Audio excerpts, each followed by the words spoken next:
इस वक्त बुलेटिन की शुरुआत एक बड़ी खबर के साथ। बड़ी खबर श्योपुर से, जहां किसानों को जिला न्यायालय से जीत मिली है। 41 किसानों को 15% ब्याज के साथ 2 गुना मुआवजा मिलेगा।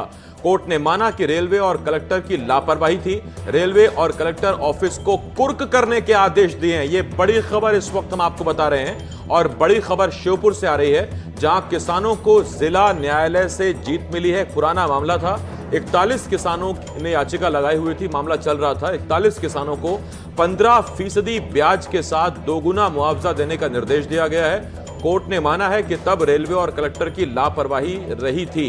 रेलवे और कलेक्टर ऑफिस को कुर्क करने के आदेश कोर्ट ने दिए हैं। तो ये बड़ी खबर इस वक्त हम आपको बता रहे हैं। अमूमन आपने देखा होगा कि कलेक्टर के आदेश पर कई बार अपराधियों के संपत्ति की कुर्की होती है, लेकिन इधर ये मामला ऐसा है कि कलेक्टर ऑफिस को ही कुर्क करने के, यानी कलेक्टर ऑफिस में जो सामान है उसको कुर्क करने के आदेश दिए हैं कोर्ट ने। क्या मामला है ये आपको हम बताएंगे, और कितना पुराना मामला है, इसमें क्या लापरवाही सामने आई ये भी हम आपको बताएंगे। रेलवे स्टेशन के लिए भूमि अधिग्रहण की है, नवीन भूमि जो अमान परिवर्तन रेलवे लाइन का काम चल रहा है, उसमें कलेक्टर ने जो अवार्ड पारित किया था, उस अवार्ड के विरुद्ध 41 लोगों ने हमारे माध्यम से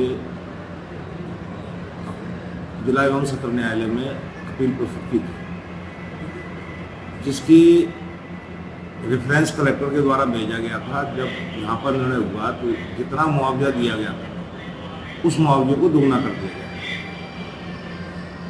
उसके विरुद्ध इन्होंने अपील की। अपील में आज तक डिसीजन नहीं हुआ। उस पर से न्यायालय ने ये आदेश दिया है।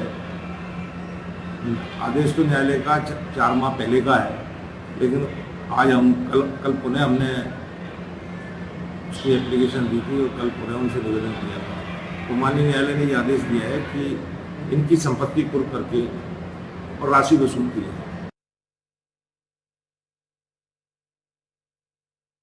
हमारे साथ जुड़ रहे हैं अजय राठौर, मेरे सहयोगी इस वक्त हमारे साथ हैं। अजय, कितना पुराना मामला है, क्या मामला था, कोर्ट ने क्या आदेश दिया है?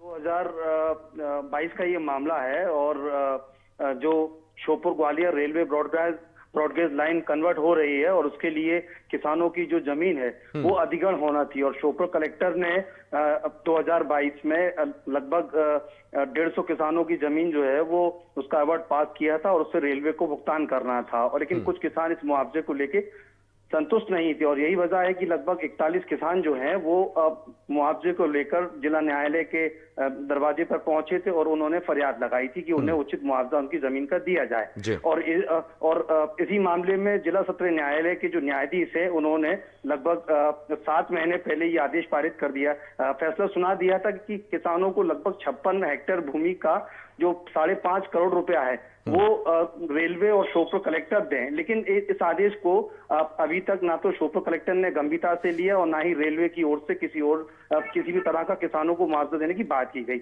ऐसे में फिर किसानों ने फिर कोर्ट में फिर पहुंचे और उनके वकील है शकील कुरैशी, उन्होंने ये फिर मामला कोर्ट के संज्ञान में लाया और फिर कोर्ट ने इस पूरे मामले में लापरवाही मानते हुए श्योपुर कलेक्टर और रेलवे के अधिकारियों को दोषी पाया। और कोर्ट जो जिला सत्र न्यायाधीश है उन्होंने अपना आदेश दिया है, और जिसमें जो किसानों की अब तकरीबन 7 करोड़ रकम हो चुकी है मुआवजे की 15% ब्याज के साथ में। तो अब ये आदेश दिया गया है कि श्योपुर कलेक्टर की कुर्सियों और दफ्तर का सामान और साथ ही जो रेलवे का सामान है, जहां कंस्ट्रक्शन चल रहा है, जहां रेलवे लाइन बिछाई जा रही है, उस सामान को जब्त करके उस सामान से कुर्क करके उसकी वसूली की जाए और जो पीड़ित किसान है लगभग 41 किसान जो है उनको मुआवजा बांटा जाए। अच्छा, ये अजय जो श्योपुर कलेक्टर अभी हैं, क्या 2022 में भी वही कलेक्टर थे उस वक्त जिन पर यह आरोप लगा कि उन्होंने लापरवाही बरती, कोर्ट की अवमानना की?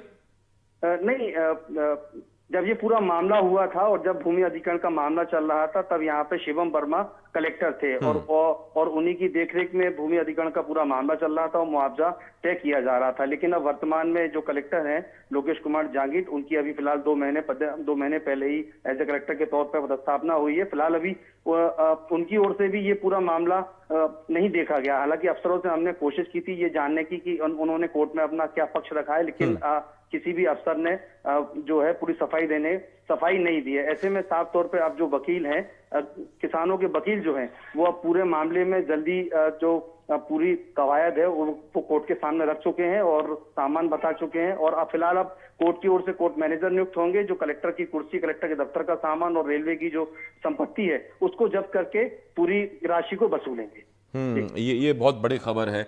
बहुत धन्यवाद आपका अजय स्वामी जानकारी के लिए। अजय राठौर मेरे सहयोगी इस वक्त इस बड़ी खबर पर हमारे साथ जुड़े हुए थे। पूरा मामला 2022 का, रेलवे ने जमीन अधिग्रहित की किसानों की, कलेक्टर को जानकारी थी और उसके बाद जो मुआवजा दिया गया उससे किसान खुश नहीं थे। कोर्ट गए, कोर्ट ने फैसला दिया किसानों के पक्ष में, 5 करोड़ रुपए के आसपास का मुआवजा देने को कहा गया। लेकिन जब रेलवे ने, कलेक्टर ने नहीं दिया तो सीधा कोर्ट ने कह दिया कि कलेक्टर की कुर्सी और ऑफिस का सामान कुर्क कर दिया जाए, रेलवे का सामान जो पड़ा उसे भी कुर्क कर दिया जाए।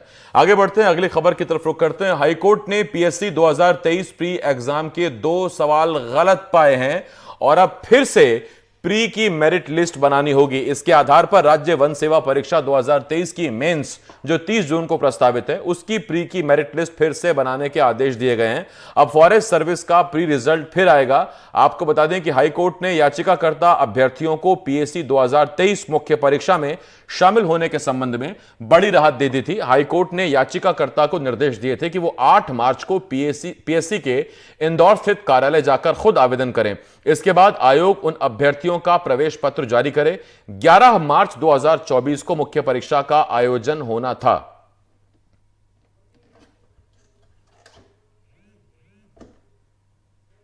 मध्य प्रदेश हाई कोर्ट ने आज ऐतिहासिक फैसला दिया है।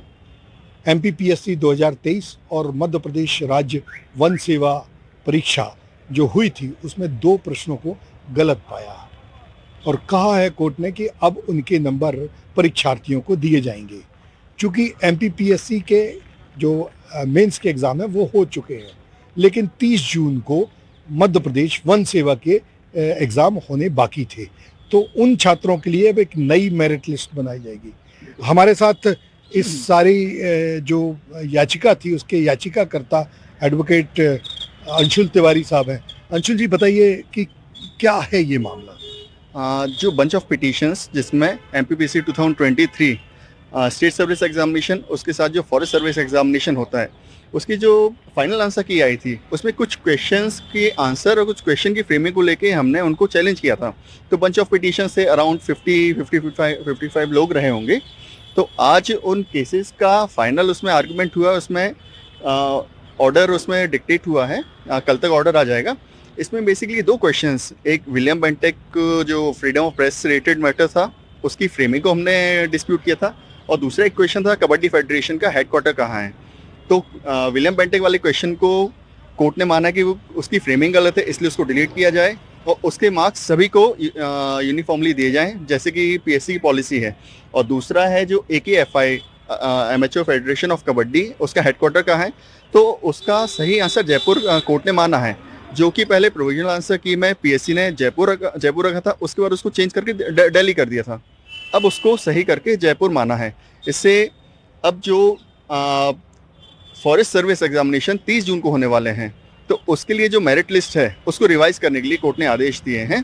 और हो सकता है कि यानी काफ़ी लोग जो मेरिट लिस्ट से नीचे हो गए हों, जो state service examination mains examination नहीं दे पाए हों, तो वो भी मेरे ख्याल से अगर ऑर्डर के बाद एक बार हम उसको एनालाइज करेंगे तो कुछ स्कोप उनके पास भी निकल पाए कि वो कोर्ट में अप्रोच करके स्पेशल मेंस के लिए पिटीशन फाइल कर सकते हैं। जैसे कि 2019 में जब कुछ लॉ से रिलेटेड कुछ इशू हुआ था तब ऑनरेबल कोर्ट ने परमिट किया था। हालांकि 2019 में एक बार ऐसा हो चुका है कि फिर से एक बार एक एग्ज़ाम एमपीपीएससी ने मेंस का सप्लीमेंट्री एग्ज़ाम लिया था।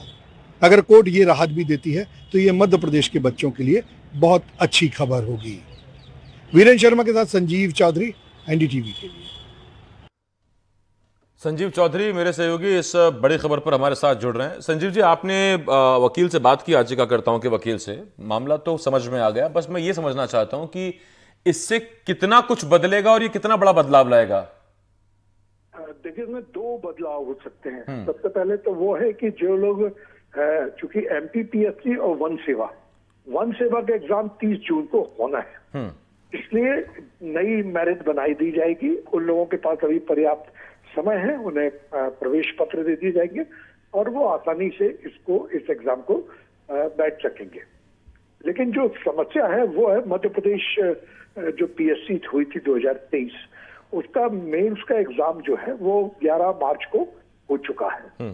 क्योंकि उसमें उन बच्चों को बैठने की अनुमति दी गई थी जिन्होंने मध्य प्रदेश हाई कोर्ट में पिटीशन दायर की थी और उन्हें इंटरिम राहत के तहत उन्हें स्थान मिल गया था।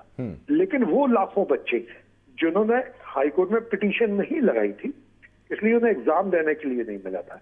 अब बिल्कुल बदल गया है मामला। उन लोगों को जो 2 प्रश्नों को अगर डिलीट किया जाएगा तो उन्हें 4 अंक मिलेंगे और 4 अंक एमपीपीएससी के लिए बहुत बड़ी स्कोरिंग होती है, जैसे हजारों बच्चे मेरिट लिस्ट में अंदर हो जाएंगे। अब जो कोर्ट का जो अभी फैसला आया है, वो लिखित फैसले में अभी ये नहीं बताया है कोर्ट ने कि उन बच्चों का क्या होगा जो ऑलरेडी एमपीपीएससी के एग्जाम दे चुके हैं और या चूक गए हैं। अब वकील साहब का कहना ये था, अंशुल तिवारी जी का, कि हो ये सकता है कि 2019 में भी इसी तरीके का एक मामला हुआ था जिसमें एक सप्लीमेंट्री एग्जाम हुआ था पीएससी का जी। तो अगर कोर्ट चाहेगी तो एक बार फिर उन बच्चों को राहत देने के लिए एक एडिशनल एग्जाम करा सकती है जी। अगर ऐसा होता है तो लाखों बच्चे जो एमपीपीएससी में बैठे थे उनको बहुत बड़ी राहत मिलेगी। बहुत धन्यवाद आपका संजीव जी, इस तमाम जानकारी के लिए। संजीव चौधरी मेरे सहयोगी जबलपुर से इस बड़ी खबर पर हमारे साथ जुड़े थे। अंबिकापुर पुलिस ने तंत्र मंत्र के नाम पर लोगों को धोखा देने वाले एक गिरोह के 4 सदस्यों को गिरफ्तार कर लिया है। पुलिस ने आरोपियों के पास से 22 लाख रुपए के नकली नोट, नकली सोने के 80 बिस्किट, 11 मोबाइल फोन, प्रिंटर और 2 लाख रुपए बरामद किए हैं। 15 दिन पहले आरोपियों ने अंबिकापुर से एक ग्रामीण से 8,51,000 रुपए की ठगी की थी। तो 8.5 लाख रुपए की ठगी की थी और उसके बाद अब ये 4 लोग गिरोह के गिरफ्तार हुए हैं।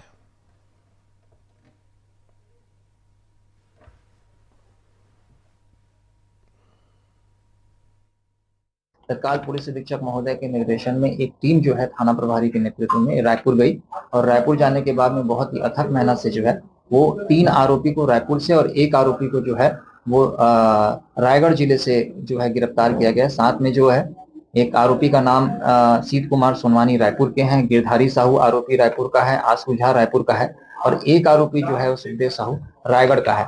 इनसे 1,95,105 रुपए जो है वो नगद, एक स्विफ्ट कार जो कि घटना में प्रयुक्त थी वो जब्त की गई है, 11 नग मोबाइल जब्त किया गया है, करीबन 22,50,000 रुपए का जो जाली नोट था वो जो कि झांसा देते थे तंत्र मंत्र के द्वारा सामने में रखते थे वो जब्त किया गया है। एक नोट गिनने की मशीन, एक कलर प्रिंटर, स्कैनर और सोने का जो नकली बिस्कुट ये करीबन 80 नग। मूलतः ये जो था ये लोहे का बने रहता था और इसमें जो है वो सोने की पॉलिश करते थे। एक पीतल वाला कलश जो कि इस पूजा पाठ में उपयोग होता था और पूजा पाठ करने के जो अन्य सामान होते हैं वो सारे के सारे पुलिस ने जो है वो घटना में प्रयुक्त होने के कारण से जब्त किए हैं। मध्य प्रदेश के खनिज विभाग के प्रमुख सचिव ने शहडोल संभाग का दौरा किया। इस दौरान प्रमुख सचिव ने राजस्व और खनिज विभाग के अधिकारियों के साथ बैठक की। बैठक में कमिश्नर सहित तीनों जिलों के कलेक्टर, खनिज और राजस्व अधिकारी मौजूद रहे। बैठक के बाद प्रमुख सचिव निकुंज श्रीवास्तव ने कहा कि प्रदेश में खनिज के अवैध उत्खनन परिवहन रोकने के लिए प्रदेश नई टेक्नोलॉजी उपयोग में लाई जाएगी।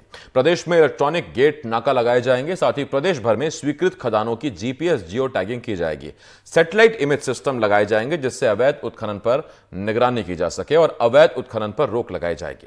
आपको बता दें कि शहडोल इलाके में अवैध उत्खनन एक बड़ी समस्या है और शहडोल में अवैध उत्खनन रोकने गए पटवारी और एएसआई की हत्या कर दी गई थी, जिसके बाद से ही प्रशासन अवैध उत्खनन को रोकने की कोशिशें कर रहा है। हमने आज खनिज की भी समीक्षा की और खनिज में एक राजस्व के विभाग से ये संभाग बड़ा महत्वपूर्ण है, तो उसमें हमारे पास कुछ मेजर मिनरल्स भी हैं जैसे कि कोल है और अन्य मिनरल्स हैं, तो उसमें जो कई अनुमतियां होती हैं उनका शीघ्र निराकरण हो, जिससे कि खदानें, जो लीगल खदानें हैं, वो यथाशीघ्र चालू हो।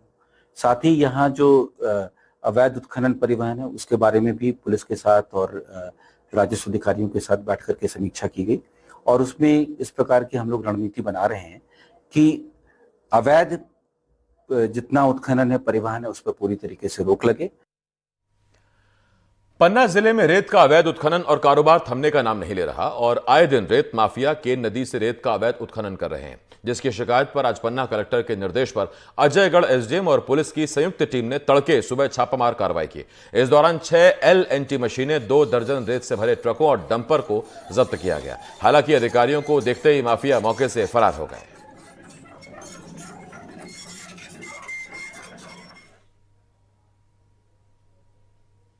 समय से मतलब सूचना मिल रही थी कि रात्रि में के अंधेरे में उत्खनन वगैरह होता है, तो इस संबंध में माननीय कलेक्टर महोदय ने सख्त निर्देश दिए थे कि किसी प्रकार का कोई अवैध उत्खनन नहीं होगा, और रात्रि में भी यदि उत्खनन होता है तो उसके लिए भी आप कार्रवाई कीजिए। तो उन्हीं के तारतम्य में आज हमने कल रात्रि में मध्यरात्रि के पश्चात राजस्व की टीम, पटवारी RI के दल सहित हम लोग आए और मौके पर पाया कि वास्तव में उत्खनन हो रहा है, उनके वहाँ से देखा। इसके बाद हमने पुलिस बल भी बुलाया और ये जो है उत्खनन पाया गया। ये एक्चुअल क्या है कि यहाँ पर 2 जिलों की सीमा मिलती है। केन नदी जो है उधर छतरपुर जिले का और इधर पन्ना जिले का है। तो ये पन्ना जिले में अवैध उत्खनन जो है चल रहा था काफ़ी बड़ी मात्रा में। तो हमने अभी करीब 5 LNT जब्त की हैं और ट्रकों की जब्ती का भी हम अभी कार्रवाई पूरी कर रहे हैं। कांकेर के एक राइस मिल में नाबालिग से रेप की घटना के बाद अब प्रशासन सख्त हो गया है। मामले को NDTV ने प्रमुखता से दिखाया था। आरोपी की गिरफ्तारी के बाद अब राइस मिल के खिलाफ कार्रवाई की जा रही है। जांच के लिए पहुंची SDM, तहसीलदार और राजस्व विभाग ने राइस मिल में अवैध रूप से जमीन कब्जा कर अतिक्रमण पाया। नाप जोख के दौरान सड़क से काफी दूर तक संचालक ने अवैध अतिक्रमण कर रखा है। SDM ने कहा कि नाप जोख की जा रही है, पंचनामा तैयार कर आगे नियमानुसार कार्रवाई की जाएगी। 1 सप्ताह से के भीतर एक दुष्कर्म की घटना आई थी सामने में, तो इसमें लेबर ऑफिसर और महिला बाल विकास की टीम ने कल आके जांच किया था। उस संबंध में कुछ और भी अलग तरह की शिकायतें मिली थी अतिक्रमण या मिल संचालन के संबंध में, तो उसके संबंध में आज खाद्य विभाग की टीम के साथ नायब तहसीलदार स्थल निरीक्षण किए हैं और वही जांच अभी स्थल पे मौके पे चल रही है। भिंड में कांग्रेस नेता प्रमोद चौधरी पर मामला दर्ज कर लिया गया। आचार संहिता के उल्लंघन के आरोप में पुलिस ने उन पर मामला दर्ज किया है। दरअसल MP में चुनाव के दौरान प्रमोद चौधरी ने सरकारी विश्राम गृह में बैठकर मतदाताओं से कांग्रेस को वोट देने की अपील की थी और उसका वीडियो बनाकर वायरल किया था। बाद में विश्राम गृह के एक कर्मचारी की शिकायत पर महगांव थाने में पुलिस ने उन पर FIR दर्ज कर ली है।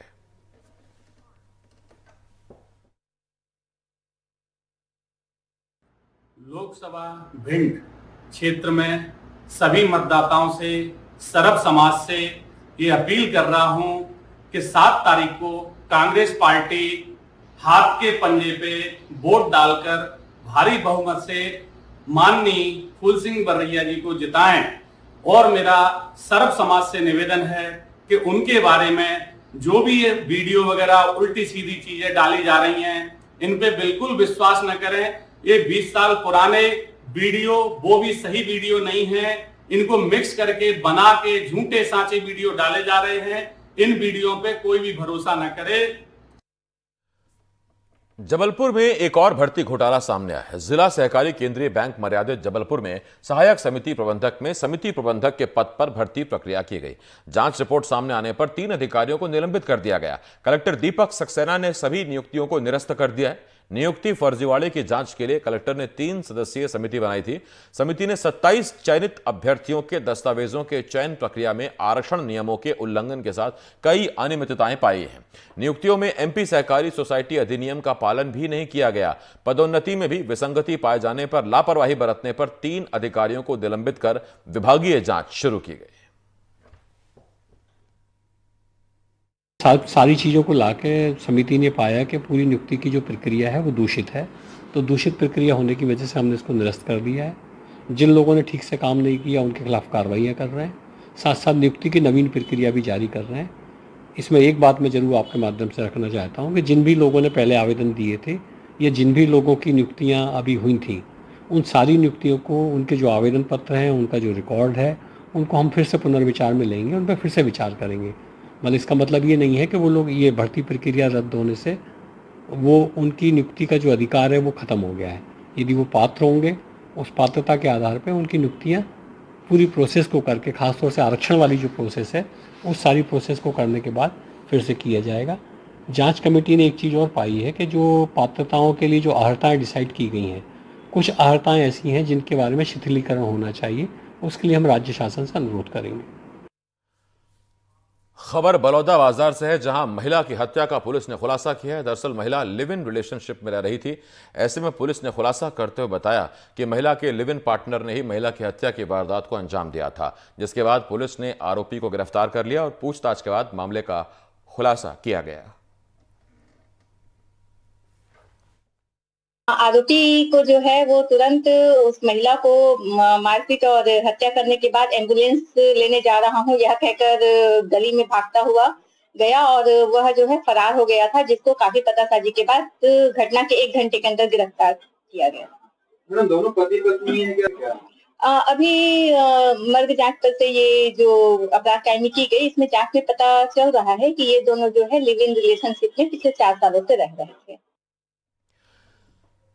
कोरबा में बांगो थाना के तहत आने वाले कोनकोना के आईडीबीआई बैंक के एटीएम में एक युवक ने सेंधमारी की कोशिश की, लेकिन सफल नहीं हुआ। सीसीटीवी फुटेज के आधार पर पुलिस ने धनवार उमानी डांड गांव के सोम प्रकाश को गिरफ्तार कर लिया।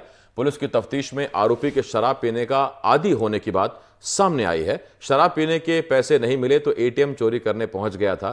युवक ने अपने चेहरे पर कपड़ा बांधकर और काफी देर तक एटीएम को तोड़ने की कोशिश की, लेकिन वो सफल नहीं हुआ। वहीं पुलिस ने इस मामले में 24 के अंदर कार्रवाई कर आरोपी को गिरफ्तार कर लिया।